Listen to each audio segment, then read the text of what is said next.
So last year, the U.S. Congress passed a law which creates a new opportunity for XBRL, and it also creates a new opportunity for increased government transparency. That sector that's being affected is what I call sub-sovereign governments, or what we normally call in the United States, state and local governments. But I know your terminology may vary. So in the U.S., we have 90,000 state and local governments. Obviously, only 50 of those are states, and the rest of them are local. About a third of those governments already file audited financial statements. There are three major criteria for whether one of those 90,000 governments becomes required to file one of those audited financial statements.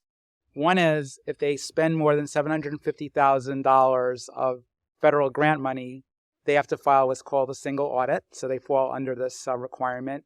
If they have outstanding municipal bonds, they then have to file an annual financial statement that's audited with the Municipal Securities Rulemaking Board.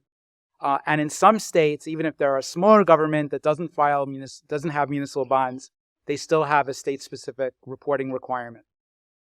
Right now, all these audits are in PDF form. And what might surprise you, it certainly surprised me when I began to learn about the sector, is that there's not a single accounting standard that applies to all local governments in the United States. Most states, about 38 of them, implement GASB, Government Accounting Standards Board standards, and GASB is the sister organization to FASB. But oddly enough, it's really a state-specific thing. So if you're in the state of New Jersey, for example, they have a state-specific, basically cash-based reporting standard, whereas GASB is accrual-based. So it's a challenging sector because of the amount of diversity and lack of homogeneity in terms of financial reporting. So we've been working on the idea of digitizing government financial disclosures for a long time. The first real legislative progress happened in 2018 when Florida passed legislation that authorized the development of an XBRL taxonomy for the 2,200 local governments that are in Florida. And that taxonomy does not actually apply to what we call the annual comprehensive financial report, which is the standard audit that goes to the MSRB or to the federal government for single audit purposes. Instead, it's a state-specific reporting requirement that basically tracks with fund financial statements, but doesn't include the government-wide financial statements that are required by GASB. On the other hand, it's much more granular than you normally see in an annual comprehensive financial report. So it overlaps as advantages and disadvantages, sort of like you'd see in a Venn diagram. In 2019, just before COVID hit, Congress passed the GREAT Act, and the GREAT Act affects grant reporting. So again, that universe of governments that have that $750,000 or greater amount of federal funds that they're expending, and that applied to the single audits as well as to grant reporting. So, for example, if a government was requesting a grant, showing the federal government how they spent that particular grant, those would all fall under some kind of digital financial reporting. Now, that was supposed to have a 5-year implementation timeline, with 2023 being the year that a taxonomy would be promulgated and that filings would start. But because of COVID and frankly, just because of inertia in the executive branch of the federal government, very little progress has actually been made. Fortunately, in the last couple of weeks since I prepared these slides, we found that a new person has been assigned in the federal government to take responsibility for GREAT Act implementation. And he's somebody who's very familiar with the XBRL world and open government, standardized reporting, and so forth. So this may take a positive turn, but so far it's been really, really slow. And then as I started out explaining to you, in 2022, the federal government passed the Financial Data Transparency Act, and that is a law that affects the governments that file in the municipal securities market. So filing financial statements and other kinds of information, including offering documents with the Municipal Securities Rulemaking Board. So that's created a lot of new interest in the idea of digitized financial reporting. It's gotten the attention of the Government Accounting Standards Board. We've had a lot of interaction with them at XBRL US in the last year or so, and obviously interest in the SEC, which has cut both ways, both positive and negative, as I'll talk to you about in the next slide. The way that FDTA is supposed to roll out is in 2 rounds of regulation. So in the first round that'll come out in late 2024, there'll be a general framework for the 7 agencies that are supposed to implement FDTA. So it's not just municipal finance, it's many other types of reporting. And then in 2026, we would get the domain-specific rules. So we are facing very heavy resistance to this in the United States. It's interesting. I was saying to Louis earlier today. It's been 10 years since I've been involved with all of this. When I first published an op-ed in a trade magazine advocating the application of XBRL to state and local government reporting, and many people from this organization reached out to me, and I sort of was brought into the family here. Although I do have to admit that I did present at an XBRL international conference. I don't think it was called XBRL International, but back in 2001, I was at Dresdner Bank and I presented at a conference in Berlin. And that year, the award was a cuckoo clock. I don't think it would have been called XBRL International, but it was. Okay, there you go. So I have got to tell you the cuckoo clock story, okay? So anyway, I was awarded the cuckoo clock, got married to my second wife, and unfortunately my second wife is a big fan of minimalism. So I kept defending the cuckoo clock as we moved to smaller and smaller places, became empty nesters, and I finally lost it. So unfortunately I can no longer document the fact that I presented back in 2001, but maybe you can take my word for it. So anyway, in 2002, unbeknownst to me, because I got involved with this government domain in 2013, in 2002, already 3 academics suggested the idea that XBRL should be applied to government financial reporting in the United States, again, because there's so many local governments and it's so hard to do comparative analysis across the 30,000 that have a filing obligation. When the Municipal Securities Rulemaking Board took over municipal financial reporting, the storage and distribution of disclosure documents in 2008, there was a discussion of implementing XBRL, but they deferred it. And then the issue just completely died, probably because of the global financial crisis, which did trigger a municipal financial crisis in the United States. So I think everyone was just so concerned with survival that they didn't really get into the issue of how to properly report data. Although, of course, the reason that academics and think tank people like me are interested in this is because if you have standardized reporting in a database, you can do the analysis that will help you identify the governments that are most likely to face a financial crisis like a municipal bankruptcy.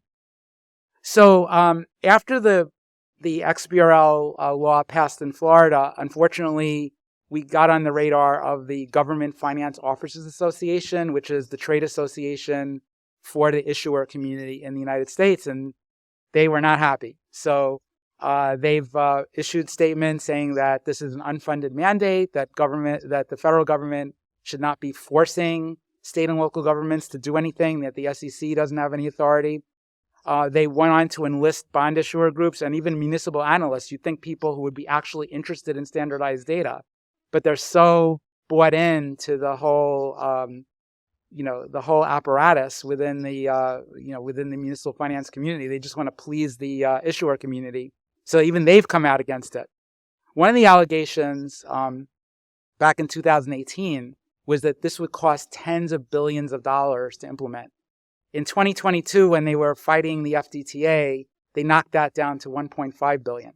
But there's really no serious analysis behind that. They just basically threw out a number. One of the assumptions they have is that governments will have to replace their general ledger system with some other system in order to comply with this, which, as you all know in the room, is not necessary. This is just a reporting methodology. And unfortunately for us, they also have influence at the SEC's Office of Municipal Securities, which are the folks that we would expect would take the lead in terms of writing the regulations.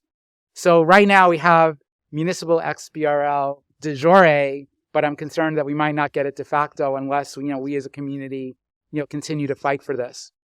There have been some recent positive developments, however. So we worked with the University of Michigan's Close-Up, which is an academic group that studies local government finance in Michigan, to do a pilot with the city of Flint. And so we have a really recent instance document from a high-impact city. Flint is a city that's very well known because it was a big car manufacturing city back in the early 20th century. Had a lot of financial crises, and then finally had a water crisis where people were not able to drink the water coming out of the tap. They had to instead drink bottled water. So it's a city that gets a lot of news. Now we have a second pilot coming up with the city of Columbus, and what's exciting here is, first of all, we have the involvement of XBRL international member IGM. So many thanks to IGM for supporting this particular pilot, and also the state of Ohio. Ohio is one of 18 states that collects standardized financial data right now, usually requiring cities to hand input the data, but they're going to pilot the idea of taking the data from the inline XBRL filing and uploading it to the state system.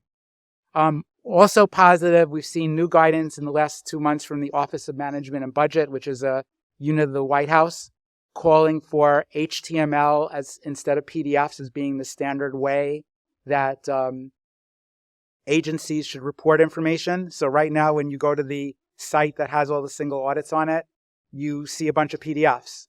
So if the General Services Administration, which owns that website currently, wants to implement this White House guidance, they would have to move forward with inline XBRL because that provides an HTML user interface. And then finally, we've seen a lot of support from the Municipal Securities Rulemaking Board. They have a sandbox called Emma Labs, where they show potential new features for the Emma system. So I want to show you a couple of screenshots from that. So you can see on my right, your left, an example of where they track one data point over multiple years and show that can be graphed. And I mean, I know this is very trivial for most people here in the audience, but remember, right now in Emma, all you see is PDFs. So the idea that you would compare multiple years, let alone graph them, is really, unusual. And then they presented 2 case studies. One is that case study involving Flint, Michigan, where they, interviewed the financial manager of the city of Flint and got his reaction to doing this. Obviously, he was very happy that he got support from the community and was able to pioneer.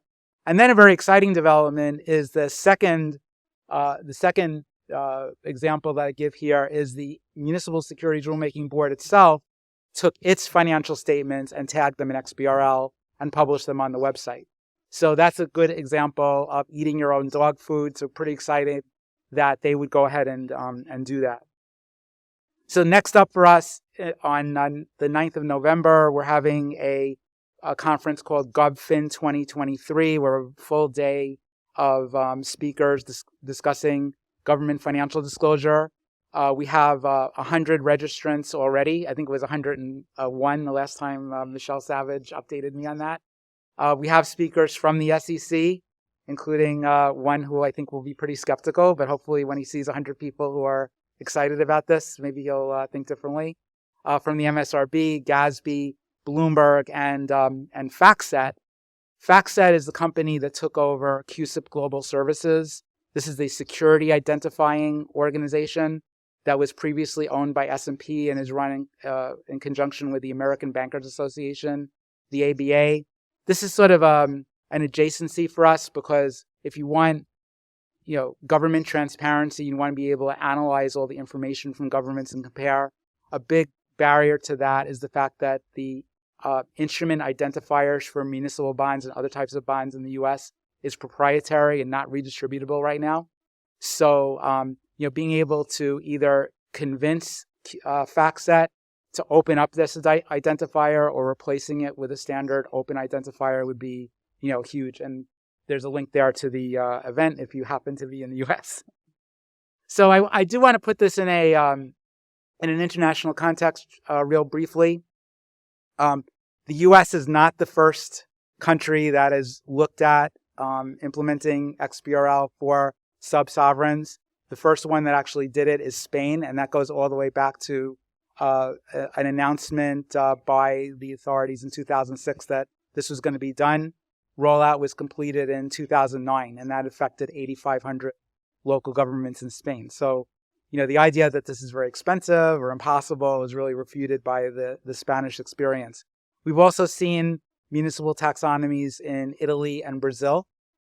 Finland has done, I think, in about 2018, 2019, a full rollout of municipal XBRL, I think, for about 200 local governments there. So we have a more recent implementation. Unfortunately, as far as I know, none of these are inline XBRL. And at the working group in the US, we've really been focusing on inline as opposed to XML XBRL. And again, the advantage there being that you can see the document, interact with it, and also parse it to get the bulk data. Want to tell people here in this audience who may be from other countries, may be able to influence policy in other countries about a couple of opportunities that I think are really important. And again, if you're interested in these, I do a lot of work on international finance, and we'd love to collaborate with you on them. So Canada, the country to the north of us.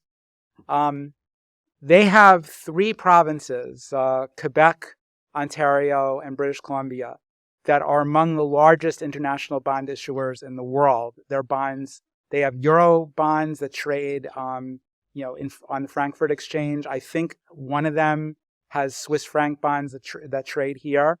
And so the idea that they are trading in Europe without following XBRL is a little strange because everyone else, is following ESEF.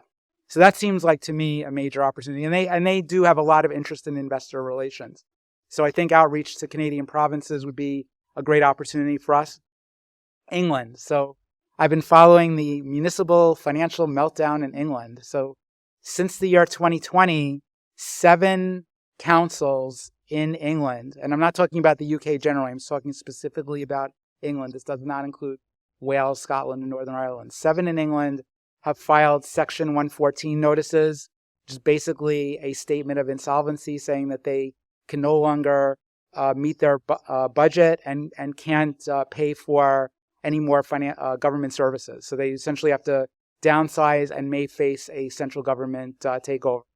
So I think there are about 750 councils in England, and right now they're all filing PDF financial statements, just like local governments in the U.S. This is a very tractable thing that if we simply had the data for all 750 councils, we could probably figure out which ones are in the most desperate situation and most likely to get into the same category as the 7 that have already filed. And then there's been a lot of movement in India. There's a website that's been created by a nonprofit called Janagraha, called cityfinance.in, where you can see standardized financial data for urban local bodies in India, as well as and in addition to that, they've been looking at XBRL, but nothing to announce specifically at this point. So with that, do I have a couple of minutes for questions, or have I exhausted all of my time? Great. Okay. Thank you very much. Any questions for Mark? Well, I certainly do. It's been absolutely fascinating, firstly, to be reminded that there are situations where iXBRL for financial reporting isn't the obvious choice, because these days increasingly it is. And increasingly we don't have to have the long conversations trying to sell inline XBRL, trying to sell the benefits, particularly with ESG reporting. It is digital by default is very common. So I'm just going back to your slide from the Finance Officers Association and their objections. Do you know, obviously they're very keen to object, but do you have any insight into why they're so dead set against this? Is it just fear of change or something? Well, I mean, a couple of insights about that. First of all, in 2008, when they commented on the formation of the Municipal Securities Rulemaking Board system, they actually said something favorable about XBRL. So I think what happened is that there was a turnover in management, and we just got unlucky, and there were a couple of key people there who really didn't like this passing in Florida and have become very vocal in opposition to it. Another thing I've learned is from colleagues on our working group is that GFOA is very conservative. They just don't like change. So several years ago, there was a debate over a government financial standard called GASB 68, which required detailed reporting of pensions, including putting pension liabilities on the government's balance sheet. So apparently GFOA was a major opponent of that, but now that's been implemented and they're quite cooperative with it. So, maybe at some point if they see a few governments, voluntarily participating and they find out that it's not that terrible, maybe they can be shifted into a neutral position. I also, in connection with something you said about inline XBRL, something that we've talked about on, over email over the years. One thing I find that governments in the U.S. are very interested in is accessibility of web content. So the WCAG, I don't know, I forgot what that stands for. Web Compatibility Accessible Guidelines, great. So, I think if we can demonstrate that inline XBRL versus PDF is a way to increase accessibility of financial statements for local and state governments, that might be a way forward. And I do appreciate all the work that XBRL International has done to, move towards permissibility of HTML5 because that has specific WCAG, standards. Yeah, absolutely. And just on that point, I'd encourage you to come to the first session we're doing in the Tech Crack tomorrow, which is by Rob Rich from Friend Studio, and he's going to be talking more about accessibility as one of those topics. So my question would be, what would happen to local government in the US going bankrupt? So how can they justify not actually moving to better risk management, right? Okay, so that's probably a multi-layered answer. So we had a spate of municipal finance events between about 2008 and 2013. That culminated with the Detroit bankruptcy. So we had about 10 or 12. But remember, that's out of 90,000. So, and then since then, there's really been nothing except Puerto Rico. And Puerto Rico is sort of seen as the other. It's not really seen as being part of the United States, which I think is sad, but that's another story. So I think there's been a perception that we're in a benign environment, so why bother with this? And then second, I think there's a lot of debate among people in the municipal finance community about whether information in an annual financial report is actually predictive of a municipal problem. To people like that, I would say, well, if these don't tell us anything, why are we even bothering to collect them? So, I think that's really a strange contention. However, it is out there.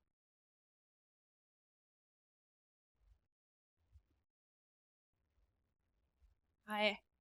First of all, thank you so much for your presentation. I'm really excited from IGM team to provide you a pilot for Ohio. And my question is, do you really believe that all of these XBRL will really resolve all of the issue with the reporting, with all of these standards? And when do you think it will finish and we will have a standard path for XBRL and reporting? Well, to your first question, do I think XBRL will solve all the problems with government financial reporting? Yeah. Unfortunately, no. So there is a multi-layered regulation of local government reporting. So as I mentioned during my comments, the state of New Jersey doesn't require adherence to government accounting standards. That needs to change. But as we advocate for XBRL domestically, I think we have to stick with what was said in the Financial Data Transparency Act, which is that there's no new reporting. We're simply asking for a change. Congress is simply asking for a change from PDFs to a machine-readable report. I went to the Brookings Institution a few months ago, and I presented the whole agenda, including getting rid of non-GASB implementations, dealing with governments that take more than 180 days, and in some cases over a year, to report their financial statistics, and getting rid of QSIB numbers. So these are all things that need to happen to get to a state where we have standardized, reliable, analyzable data. But I think we have to take it one at a time, and XBRL is the first thing. Thanks. Should I call on, or? I was just thinking about your comment about why do we collect these things if they're not doing anything. I think that's very smart. One way you might be able to push the agenda is by saying, well, you know, if everyone's doing XBRL and everyone knows they're being compared to everyone else, there's a much greater incentive to be A, accurate, and B, not bad, right? You don't want to be an outlier on either side. If you're looking too good, you're probably fudging the numbers, right? And if you're looking really bad, well, you probably want to do something about that. So that's really a great suggestion. Yeah.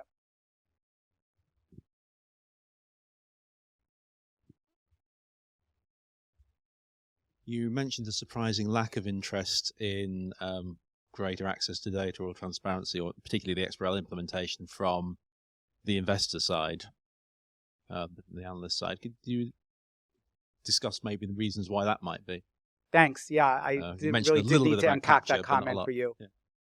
So most people who are well-known in the municipal financial market who appear at bond buyer conferences, Bond Buyer is the industry magazine, are my age and older.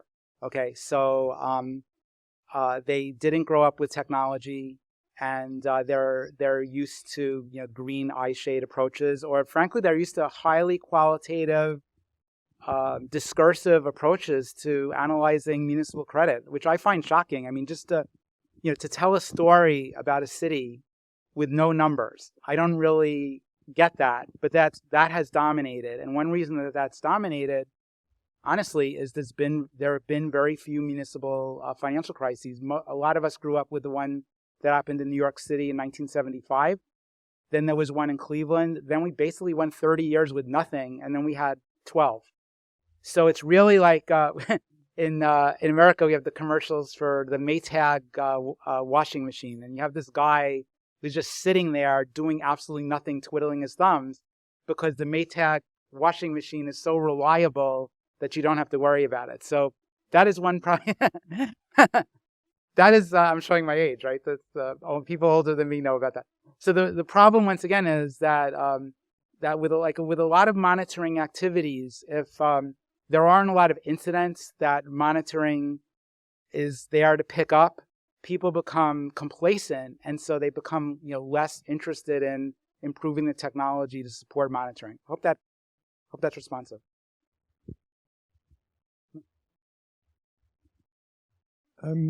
So this morning we talked a lot about AI. I have a third experiment. Do you think that if we told all the municipalities, the local governments, we have, I don't know, Gatsby GPT that can take the PDFs and just output the XBRL reports, do you think that they would still oppose, or meaning there's something else, or do you think that might be something? Well, actually, that's now underpinning GFOA's opposition. So the Government Financial Officers Association is saying, you don't need to make local governments file an inline XBRL instance document, because in a couple of months, ChatGPT is just going to be able to automatically read this document and create standardized data. So I mean, I think there are a couple of responses to that we need to say. One is that in the absence of a taxonomy, which we do not really have, other than the pilot taxonomy that XBRL US has delivered, but we don't have an official taxonomy for the market. So we need to empower Lewis's group to develop a taxonomy that then, if theoretically you could then use an AI to create a conforming instance document to that, at least we would have it. And the second level in which I would answer this is, I've actually done a couple of pilots involving machine learning, and the results have not been that great. They've been less than 90% accurate. Now, maybe with ChatGPT and competing companies, there's been another leg up, and maybe it's more accurate now. But it hasn't been proven to me that, given the heterogeneity of the documents, that you can really create a good result. One real quick example in that, one of the 7 face financial statements in U.S. Local government financial reporting is called the Statement of Activities, which is basically an income statement. It's usually presented on 2 pages, and the row captions are not repeated on the second page. So the user has got to basically print it out or in their PDF reader, try to juxtapose the two pages next to each other and read them. That's proven very challenging for any kind of AI. But I mean, it's not an insoluble problem. I think we've just about got time for one more question. So you mentioned that credit risk hasn't really been a problem in the past. Do you think credit risk, is there more likely to be more credit risk in the future, municipal, and why? I do. I think that in the last 3 years, we've been through COVID, and there was very surprising increase in state and local tax collections. And then there was $350 billion of federal aid that was given to all state and local government. So they've been really flush over the last couple of years. We still have had, since 2022, bankruptcies among smaller cities. But now the economy is stagnating, and also that aid is now being spent. So I think and also interest rates are much higher. So I think the mid to late 2020s are going to be tougher. And I think that you'll find that there are parts of the U.S., like I think in East Asia, as well as in Europe, that are depopulating. And those are the ones that are going to have the most financial distress because they've committed to a certain level of fixed costs, including pensions and infrastructure maintenance, but their revenue is going to go down, and then they're going to have a problem paying the bills. And I think those are the ones that are worth watching. Okay, thank you very much, Mark. Please join me in saying thank you to Mark. Thank you very much.